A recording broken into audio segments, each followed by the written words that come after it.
Students आज आम पंचम श्रेणी सामाजिक पुस्तकरू आम देश और पृथ्वी पाठरू किछि संभावित प्रश्न नहीं आलोचना करिबा। प्रथम प्रश्न को आसीबा। पृथ्वी रे केतोटी महासागर अछि? स्टूडेंट्स पृथ्वी रे 5टी महासागर अछि। ऑप्शन 2 हैला आम देश केउ महादेश रे? आम पृथ्वी रे 5टी महासागर और 7टी महादेश अछि। सही महादेश मध्यरु आम देशटा एशिया महादेश रे अछि। एणु ऑप्शन डी को टिक करिबा। परवर्ती प्रश्न को आसीबा। आम देशर पश्चिम को लगी केउ जलभाग रहिछि? आम देश को स्टूडेंट्स तुम मैंने जानिथिबो आम देश को 3टी जलभाग घेरी रहिछि। सेटा हैला पूर्वरे बंगोपसागर, पश्चिम रे आरब सागर और दक्षिण रे भारत महासागर। ताहले एठी कह जाइए आम देशर पश्चिम को लगी केउ जलभाग अछि? ताहले केउ जलभाग हेबो स्टूडेंट्स? आम देशर पश्चिम को लगी आरब सागर अवस्थित। एठारे ए ऑप्शन टी ठीक हेबो स्टूडेंट्स। आमे नेक्स्ट क्वेश्चन को आसीबो। आम देश को लगी केउ सागर अछि? वर्तमान कहली स्टूडेंट्स आम देश को लगी 3टी सागर महासागर अछि। सेटा हैला बंगोपसागर, भारत महासागर और आरब सागर। ताहले केउ सागर आम देश को लगी अछि? आमे ऑप्शन रो देखिबा। ऑप्शन ए रे अछि प्रशांत महासागर, सेटा आम देश को लगी नाही।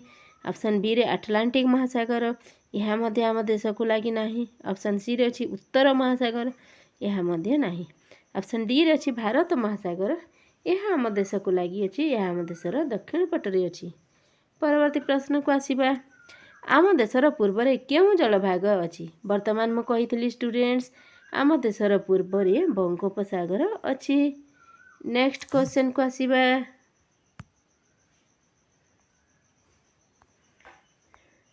आम देशर पूर्व रे केउ द्वीपपुंज अछि? स्टूडेंट्स आम देशर पूर्व रे मु एबे बतई देली जे आम देशर केउ स्थान रे केउ केउ सागर अछि। पूर्व रे केउ सागर, पश्चिम रे केउ सागर, उत्तर दक्षिण रे केउ सागर बतई देली। वर्तमान मु कहि रखुछि आम देशर पूर्व रे अंडमान निकोबर अछि, द्वीपपुंज अछि और पश्चिम रे लाक्षाद्वीप अछि। ऑप्शन एठी क्वेश्चन नंबर 6 रे अछि आम देशर पूर्व रे केउ द्वीपपुंज अछि? ताहले आम देशर पूर्व रे अंडमान निकोबर अछि। क्वेश्चन नंबर 7 को आसीबा। आम देशर पश्चिम रे केउ द्वीपपुंज अछि? एबे मु कहि देइथिली आम देशर पश्चिम रे लाक्षाद्वीप अछि। ऑप्शन ए को टिक करिबा। नेक्स्ट क्वेश्चन नंबर 8 ग्लोब रे जलभाग सूचाउथिबा अंचल को की रंग दिया जाए? सब बेले स्टूडेंट्स जलभाग को नील रंग रे सूचित करा जाए। एणु एठारे ऑप्शन बी टी ठीक उत्तर हेबो। परवर्ती प्रश्न को आसीबा। आम देशर ऊपर को केउ देश अछि? ऑप्शन ए चीन, option B Nepal, option C Bhutan, option D चीन, नेपाल, भूटान। एपरि थिले स्टूडेंट्स ताहले जेउठी बेसी अछि सेइटा को हमें देबा। एठारे बी रे समस्त अछि एणु सॉरी बी डी रे समस्त अछि एणु डी ऑप्शन टी ठीक हेबो। चीन, नेपाल और भूटान आम देशर ऊपर को अछि। एणु डी ऑप्शन को टिक करिबा। परवर्ती प्रश्न को आसीबा। क्वेश्चन नंबर 10 पृथ्वी को समान 2 भाग रे विभक्त करथबा काल्पनिक वृत्तर नाम कौन? आमे जानिछु स्टूडेंट्स आम पृथ्वी को समान 2 भाग रे गोटे काल्पनिक वृत्त समान द्विखंड करुछि। यह को आमे कौन कहि थाउ? यह को आमे विषुव वृत्त कहि थाउ। एणु एठारे ऑप्शन बी टी ठीक उत्तर हेबो स्टूडेंट्स। तापरे आमे क्वेश्चन नंबर 11 को आसीबा। केउ रेखा पृथ्वी को 2 भाग रे विभक्त करे? विषुव रेखा आम पृथ्वी को समान 2 भाग रे विभक्त करे। एणु एठारे ए ऑप्शन टी ठीक हेबो स्टूडेंट्स। वर्तमान क्वेश्चन नंबर 12 23.5 डिग्री उत्तर समाख्य रेखा को कौन कहती? आम विषुव रेखार उपरकू 23.5 डिग्री उत्तर को समाख्या रेखा अच्छी ताकू आमे कौन कहिबा स्टूडेंट्स ताकू आमे कहिबा कर्कट क्रांति।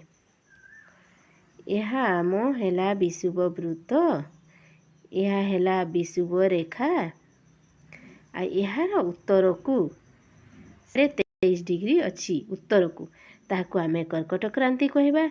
आ ठीक सेमिति तल को 23.5 डिग्री अच्छी यह को आमे मकर क्रांति कहबा। ताहले 12 रे अच्छी 23.5 डिग्री उत्तर समाख्या रेखा को आमे कौन कहबा कर्कट क्रांति कहबा। ऑप्शन ए ठीक हेबो। तापरे क्वेश्चन नंबर 13 66.5 डिग्री दक्षिण समाख्या रेखा को आमे कौन कहबा यह को आमे कुमेरु वृत्त कहबा। एणु एठारे ऑप्शन बी टी ठीक उत्तर हेबो। क्वेश्चन नंबर 14 को आसीबा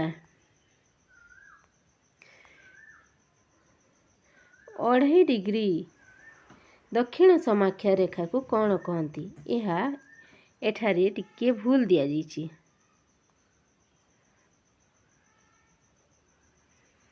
एटा हेबो 23.5 डिग्री दक्षिण समाख्या रेखा को कौन कहते सेटा हेबा। ताहले यार उत्तर हेबा मकर क्रांति। क्वेश्चन नंबर 15 को आसीबा स्टूडेंट्स 66.5 डिग्री उत्तर समाख्या रेखा को कौन कहती। 66.5 डिग्री उत्तर समाख्या रेखा को स्टूडेंट्स सुमेरु वृत्त कहती। एणु सी ऑप्शन टी ठीक हेबो। आमे नेक्स्ट क्वेश्चन को आसीबा मकर क्रांति रेखा और कुमेरु वृत्त मध्यवर्ती अंचल को कौन कहा जाए। एठारे मकर क्रांति केउठी थाए विषुव वृत्तर ऊपर को थाए। एठी मकर क्रांति थाए एठी कुमेरु वृत्त थाए और ऊपर को कुमेरु थाए। एटा उत्तर पटे सेमिति थाए सेमिति आमे दक्षिण को आसिले कौन हेबो ऊपरे कर्कट क्रांति थाए तले मकर क्रांति थाए। ताहले एटा हेबा मकर क्रांति रेखा एटा हेबा कुमेरु वृत्त एटा हेबा कुमेरु। ताहले एई मध्यवर्ती अंचल को कौन कहा जाए। एठारे बेसी गरम लागे नहीं कि बेसी शीत लागे नहीं तेणु यह को आमे दक्षिण नातिशीतोष्ण मंडल कहिबा। नातिशीतोष्ण मंडल कहले न अति शीत न अति उष्ण बेसी शीत नहीं कि बेसी गरम नहीं। एणु ए ऑप्शन टी ठीक हेबो। परवर्ती प्रश्न को आसीबा क्वेश्चन नंबर 17 कुमेरु वृत्त और कुमेरुर मध्यवर्ती अंचल को कौन कहिबा। कुमेरु वृत्त और कुमेरुर मध्यवर्ती अंचल को आमे स्टूडेंट्स दक्षिण हिममंडल कहबा। कहीं ना सेटा से अंचल रे बेसी ठंडा लगे तेणु आमे दक्षिण हिममंडल कहबा ताको। आमे नेक्स्ट क्वेश्चन को आसीबा क्वेश्चन नंबर 18 पृथ्वी रे केतोटी महादेश अछि। मु कहि देथिली स्टूडेंट्स पृथ्वी रे 5टी महासागर अछि और 7टी महादेश अछि। एणु एठारे ऑप्शन बी टी ठीक उत्तर हेबो। नेक्स्ट क्वेश्चन को आसीबा कर्कट क्रांति और सुमेरु वृत्तर मध्यवर्ती अंचल को कौन कहती। कर्कट क्रांति और सुमेरु वृत्तर मध्यवर्ती अंचल रे बेसी ठंडा लागे नहीं कि बेसी गरम लागे नहीं सेटा एक नातिशीतोष्ण मंडल आ सेटा उत्तर पटे थिबारु आमे ताकू उत्तर नातिशीतोष्ण मंडल कहिबा। एठारे बी ऑप्शन टी ठीक हेबो। परवर्ती प्रश्न को आसीबा सुमेरु वृत्त और सुमेरुर मध्यवर्ती अंचल को कौन कहिबा। सुमेरु वृत्त और सुमेरुर मध्यवर्ती अंचल रे बेसी ठंडा लागे ताहले यह को आमे कौन कहिबा यह उत्तर दिगरे थिबारु यह को आमे उत्तर हिममंडल कहिबा स्टूडेंट्स। परवर्ती प्रश्न को आसीबा पृथ्वीर उत्तर गोलार्धर उत्तर प्रांत को कौन कहती। पृथ्वीर उत्तर गोलार्धर उत्तर प्रांत को आमे सुमेरु कहूँ। सेहीपरि दक्षिण गोलार्धर दक्षिण प्रांत को आमे कौन कहिबा कुमेरु कहिबा। एणु क्यों ऑप्शन ठीक है ऑप्शन ए ठीक है स्टूडेंट्स। तापर आम क्वेश्चन नंबर 23 को आसीबा। कर्कट क्रांति रेखा और मकर क्रांति रेखार मध्यवर्ती अंचल को कौन कहिबा। कर्कट क्रांति रेखा और मकर क्रांति रेखार मध्यवर्ती अंचल रे बेसी ताप हेउथाए एणु एहाकु आमे ग्रीष्म मंडल कहिबा स्टूडेंट्स। ये ऑप्शन टी ठीक है। आम परवर्ती प्रश्न को आसीबा। सूर्यंकर लंब किरण प्राय वर्ष सारा केउं अंचल रे पड़े। वर्तमान मु कहली मझी अंचल रे अर्थात विषुव रेखा अंचल रे सूर्यंकर लंब किरण प्राय वर्ष सारा पड़ी थाए एणु एठारे ऑप्शन डी उत्तर हेबो। विषुव रेखा अंचल रे सूर्यर किरण प्राय वर्ष सारा पड़ी थाए। आमे क्वेश्चन नंबर 25 को आसीबा।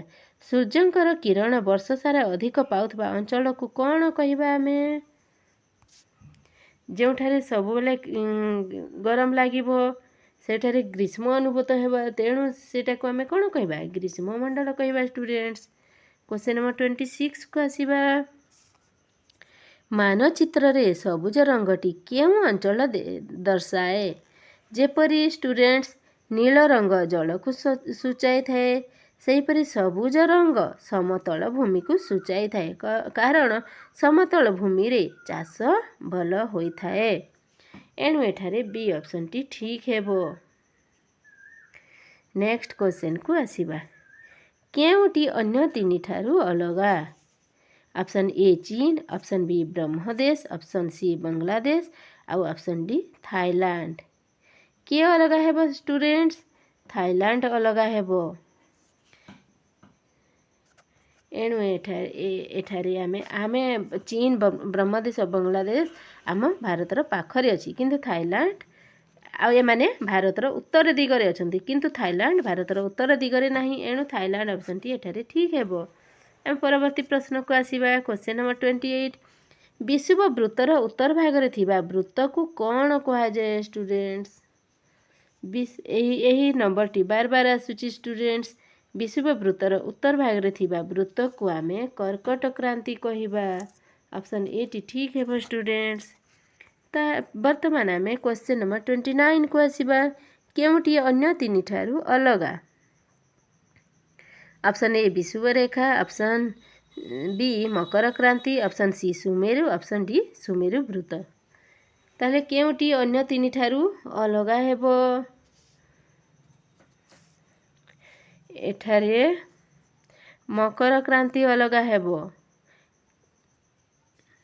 आमे एठारे ऑप्शन बी को टिक करिबा। परवर्ती क्वेश्चन नंबर लास्ट को आसीबा। यह आज लास्ट क्वेश्चन। ग्लोब उपरे ठीक मध्य भागरे थिबा रेखा को कौन कहंती। ग्लोब उपरे ठीक मध्य भागरे थिबा रेखा को आमे विषुव रेखा कही थाउ। एठारे विषुव रेखा बदल रे विषुव क्रांति अछि ताहेले आमे एहा को टिक करिबा। ताहेले स्टूडेंट्स आजिर क्लास को आमे एइठी